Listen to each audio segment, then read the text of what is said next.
Assalamualaikum warahmatullahi wabarakatuh. Saya Pramita Frilia dengan NIM 210509740003 kelas PTI 2021A. Saya di sini akan menjelaskan dan mensimulasikan materi tentang web server dan DNS server. Yang pertama, saya akan menjelaskan tentang web server. Web server adalah perangkat lunak yang berfungsi sebagai penerima permintaan yang dikirimkan melalui browser, kemudian memberikan tanggapan permintaan dalam bentuk halaman situs web atau lebih umumnya dalam dokumen HTML. Namun, web server dapat mempunyai dua pengertian berbeda, yaitu sebagai bagian dari perangkat keras atau hardware maupun sebagai bagian dari perangkat lunak atau software. Lalu, apa saja fungsi dari web server? Secara umum, beberapa fungsi web server adalah sebagai berikut. Yang pertama, memastikan semua modul yang dibutuhkan tersedia dan siap digunakan. Yang kedua, membersihkan penyimpanan, cache, dan modul yang tidak terpakai. Dan yang ketiga, melakukan pemeriksaan keamanan terhadap HTTP request yang dikirimkan oleh browser. Selanjutnya, bagaimana web server sebagai hardware dan web server sebagai software? Yang pertama, web server sebagai hardware, yaitu bertugas menjadi tempat penyimpanan skrip, gambar maupun konten halaman website. Web server harus dapat diakses dari seluruh wilayah yang mempunyai koneksi internet. Dan yang kedua, web server sebagai software. Selain tempat penyimpanan, fungsi web server adalah sebagai perangkat lunak yang melayani permintaan dari browser. Ada banyak web server yang saat ini tersedia, salah satunya adalah Apache. Dan pada slide ini terdapat tabel yang berisikan beberapa produk dari web server. Selanjutnya, kelebihan web server. 1. Lintas platform. 2. Adanya komunitas besar serta dokumentasi yang lengkap. 3. Konfigurasi yang cukup mudah. 4. Kompatibel dengan menggunakan WordPress. 5. Bersifat open source. 6. Patch keamanan yang selalu diperbarui. 7. Memiliki perangkat lunak yang stabil.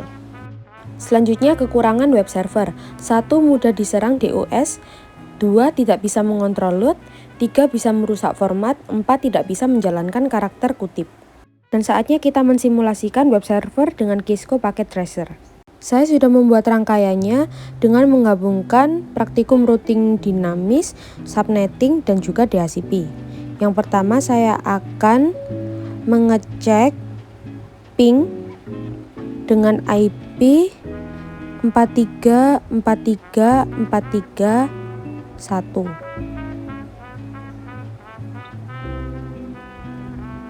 Kita lihat apakah bisa mereplay. Kalau bisa mereplay, tandanya sudah berhasil.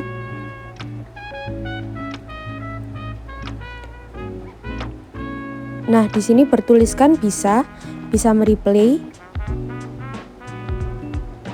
Lalu jika sudah, kita akan mensilang dan kita melanjutkan untuk mengecek ping juga pada PC 4, yaitu ping 434343.1, dan ini juga berhasil mereplay.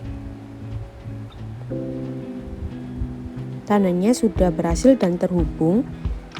Dan selanjutnya saya akan melakukan ping juga pada laptop. Masuk ke command prompt, lalu masukkan ping 434343.1. Dan di sini juga berhasil mereplay. Selanjutnya, nah ini saya tunjukkan tandanya bisa mereplay.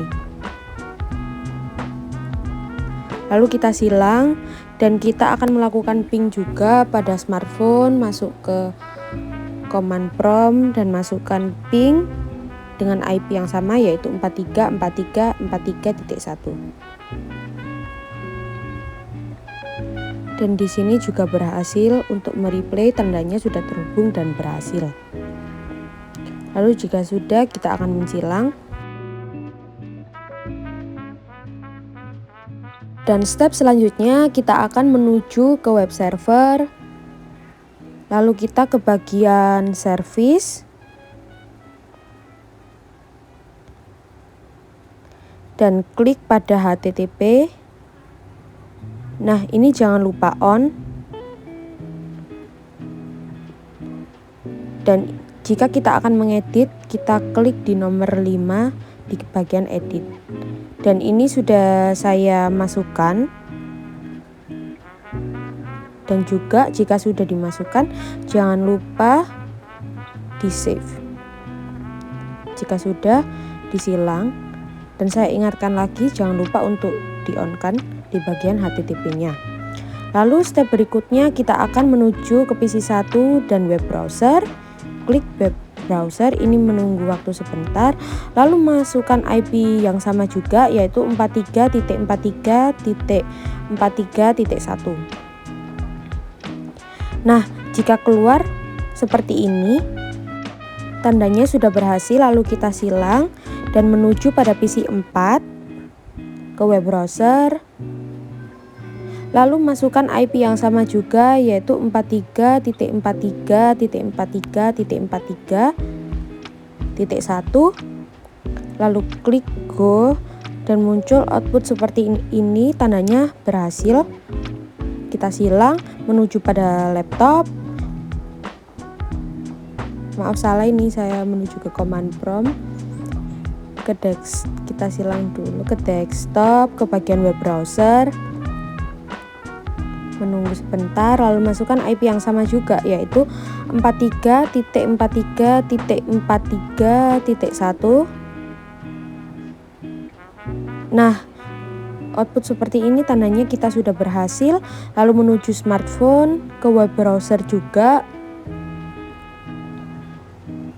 memasukkan IP yang sama, yaitu 43.43.43.1.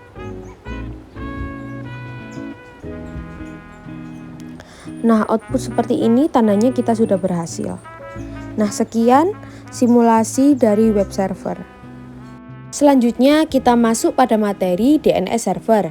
DNS atau Domain Name Server adalah sebuah sistem yang menghubungkan URL dengan internet IP address, dan NS adalah sistem yang meringkas proses pada pekerjaan DNS server.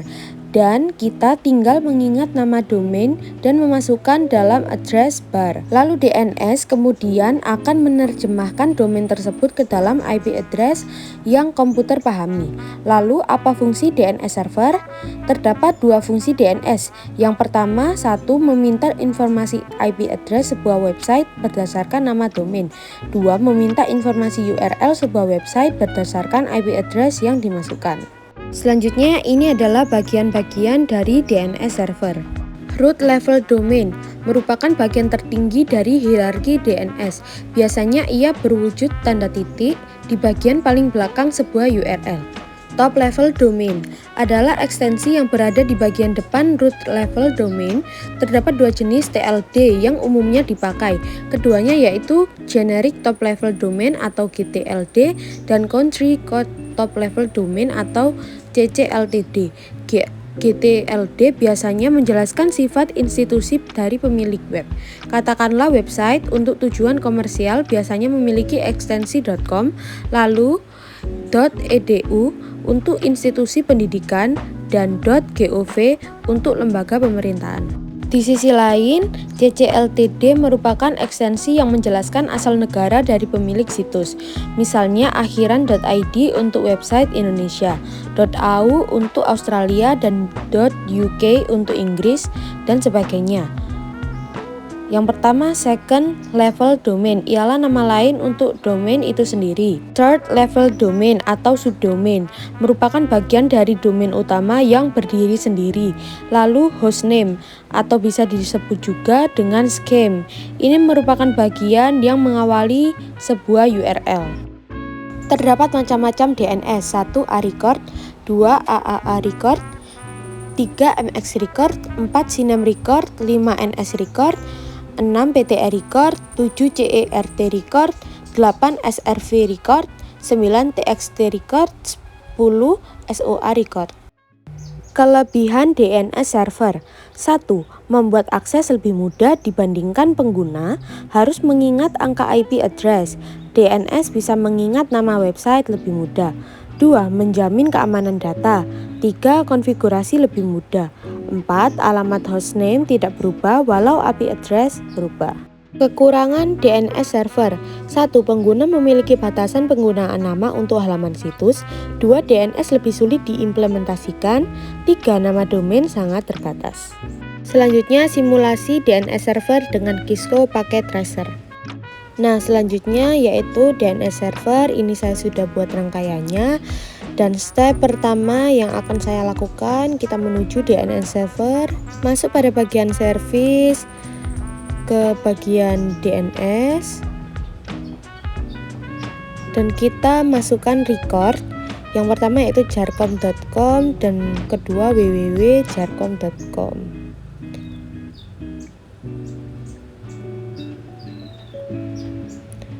Type-nya dan juga detailnya juga harus disamakan kalau sudah kita silang, dan jangan lupa untuk di-on-kan.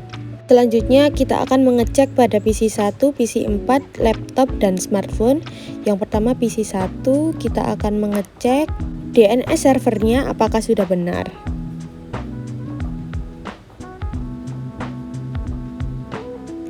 Kita menuju desktop, IP configuration, kita lihat 333333.1. Nah, ini tandanya sudah sesuai. Jika sudah, kita silang. Lalu menuju ke PC 4. Desktop, IP configuration. Nah, ini juga sudah sesuai. Kita silang ke bagian laptop. Desktop. Oh, ini ke config juga bisa dicek, dan di bagian IP configuration juga bisa dicek. Lalu smartphone, ke bagian desktop, ke config. Nah, ini sudah sesuai 333333.1. Coba kita pastikan ke IP configuration juga sudah sesuai. Nah, bagaimana cara untuk men-setting laptop dan smartphone menjadi 3333.1 itu pada bagian DHCP server, ke bagian service, lalu menuju ke bagian DHCP. Nah, ini di bagian DNS server sudah saya masukkan. Nah, ini sudah sesuai yaitu 333333.1. Nah, ini penting ya agar laptop dan smartphone-nya juga bisa terhubung. Lalu kita menuju ke command prompt ke PC 1. Ini kita akan nslookup sesuai dengan record yang sudah saya masukkan tadi. Yang pertama yaitu jarcom.com.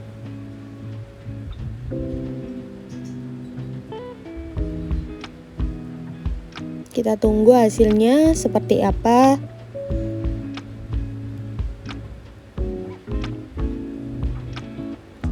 Nah, jika keluar seperti ini tampilannya, tandanya sudah berhasil dan kita akan melakukan nslookup ke recordan yang kedua yaitu www.jarcom.com. Apakah juga sesuai seperti nslookup yang pertama tampilannya?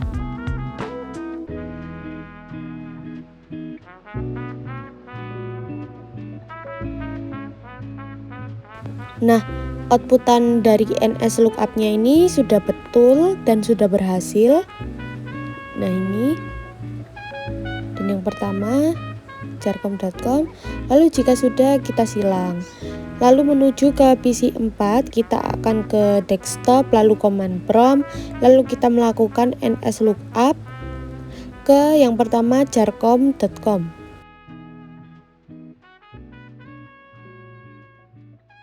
Nah, outputan seperti itu, tandanya sudah berhasil.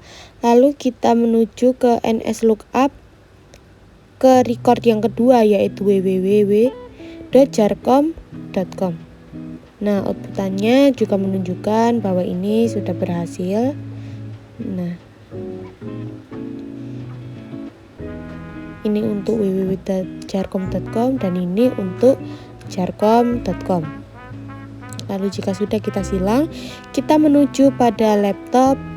dan ke desktop, lalu ke command prompt, masukkan nslookup dan rekordan seperti PC1 dan PC4, yaitu jarcom.com. Nah, ini keluar, berhasil.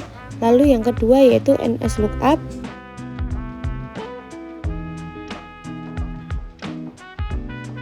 www.jarcom.com.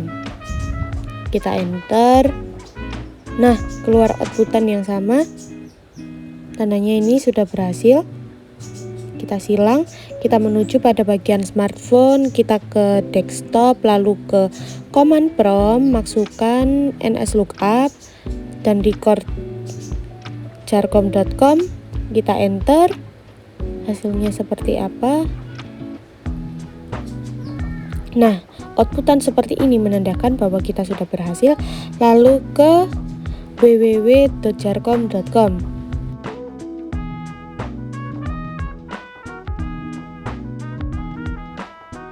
Nah, ini juga tandanya sudah berhasil. Jika sudah, kita akan mensilang. Selanjutnya, kita akan menuju ke web browser. Yang pertama pada PC1 dahulu, ketikkan pada URL jarcom.com.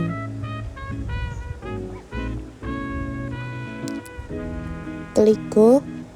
Nah, outputan seperti ini menandakan bahwa kita sudah berhasil menghubungkan. Lalu kita silang, kita menuju ke PC4 dulu, ke web browser, kita masukkan URL-nya, kita tunggu sebentar. Nah, ini jarcom.com.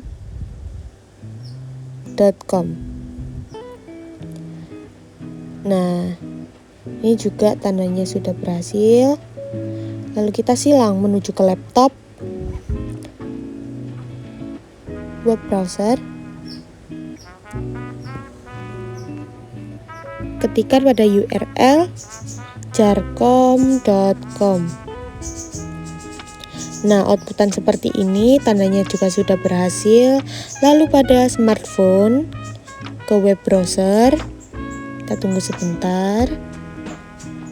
Lalu masukkan URL yang sama, yaitu jarcom.com. Nah, jika sudah, kita silang menuju kembali ke PC1, masukkan rekordan yang kedua, yaitu www. Kita ketikkan www.jarcom.com. Apakah berhasil? Nah, sudah berhasil. Kita silang, kita menuju ke PC4, ke web browser,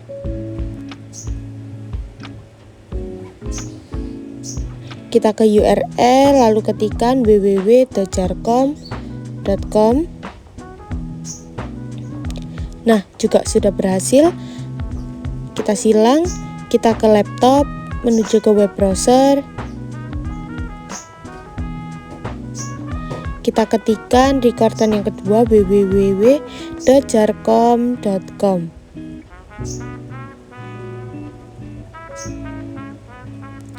Sudah benar, lalu kita silang untuk menuju ke smartphone,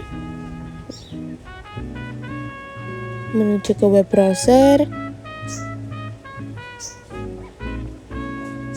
lalu kita ketikkan www.jarcom.com.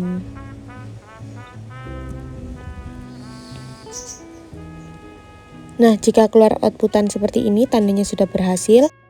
Sekian simulasi DNS server dari saya.